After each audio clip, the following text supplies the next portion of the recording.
தென்னைமரம் ஏறும் கருவி யூஸ் பண்ணி காட்டுறோம் பாருங்கள்.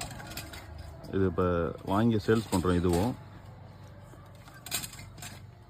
ஒரு பக்கம் நம்ம ப்ரெஸ் பண்ணிவிட்டு இன்னொரு பக்கம் நம்ம கையில் தூக்கி வச்சுட்டு போகணும்.